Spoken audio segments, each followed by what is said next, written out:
Pasti kalian sering banget dengar tentang perjalanan dinas. Tapi di sini bukan perjalanan dinas yang macam-macam ya guys.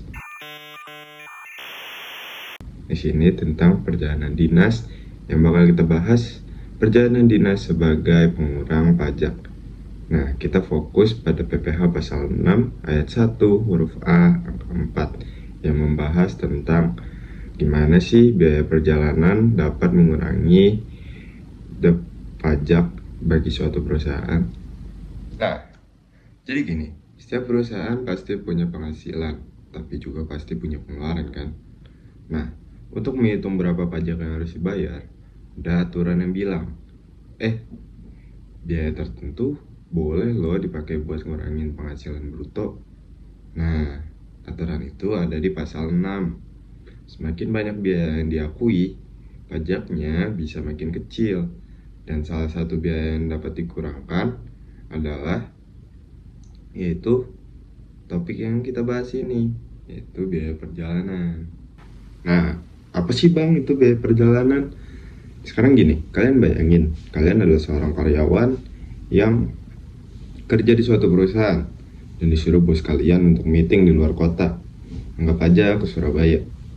Nah, di Surabaya kalian pasti menggunakan tiket seperti tiket transportasi, tiket pesawat, biaya taksi, hotel, biaya harian. Nah, semua pengeluaran itu termasuk biaya perjalanan guys.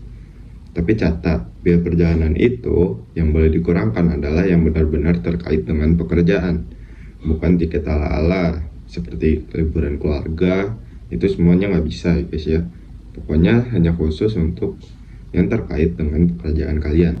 Nah, syaratnya apa aja sih bang biar jadi sah untuk menjadi biaya pengurang? Nah, syaratnya itu ada 2 guys, yaitu syarat material yang dimana biaya itu nyata terjadi untuk kepentingan sebuah perusahaan. Nah, yang kedua adalah syarat formal yang dimana ada bukti fisiknya dan ada invoice hotel, nota makan, plus kalau bisa ada surat tugasnya. Kalau nggak ada buktinya, itu bisa jadi koreksi fiskal guys, atau orang pajak akan menilai itu adalah biaya yang tidak wajar gitu guys. Nah, lalu kita akan membahas tentang cara perhitungannya.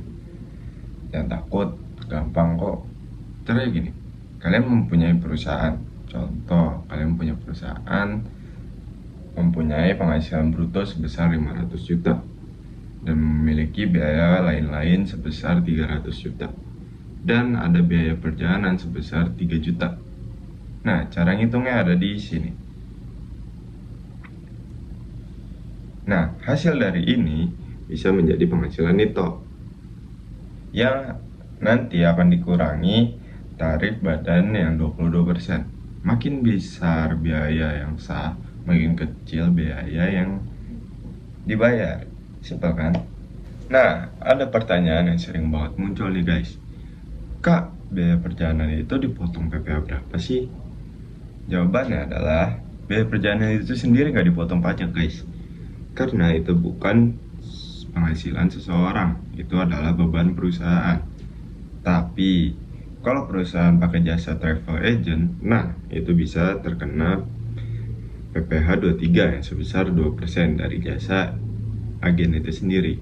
Sementara uang harian untuk karyawan selama jumlahnya wajar dan sesuai aturan nggak kena PPh 21, jadi aman guys. Kita akan lanjut ke contoh pengurutannya. Bayangin kalian mempunyai perusahaan yang memesan tiket lewat travel agent dan agent ini dikasih biaya sebesar 200.000 untuk jasanya. Maka perusahaan harus memotong PPh 23 sebesar 2%. Yang dimana 2% dikali 200.000 dari biaya jasa kepada travel agent itu, dan akan sebesar Rp4.000. Sementara uang harian karyawan misalnya 250.000 per hari guys, itu nggak dipotong PPh 21 karena dianggap pengganti biaya, bukan pendapatan tambahan. Jadi intinya adalah biaya perjalanan itu boleh jadi pengurang pajak asalkan wajar, ada buktinya dan memang buat kepentingan pekerjaan. Perhitungannya simple dan pengurutannya cuman berlaku kalau dia memakai jasa seperti travel agent tadi. Semoga membantu dari video edukasi pajak ini. Sampai jumpa di video edukasi pajak lainnya. Terima kasih.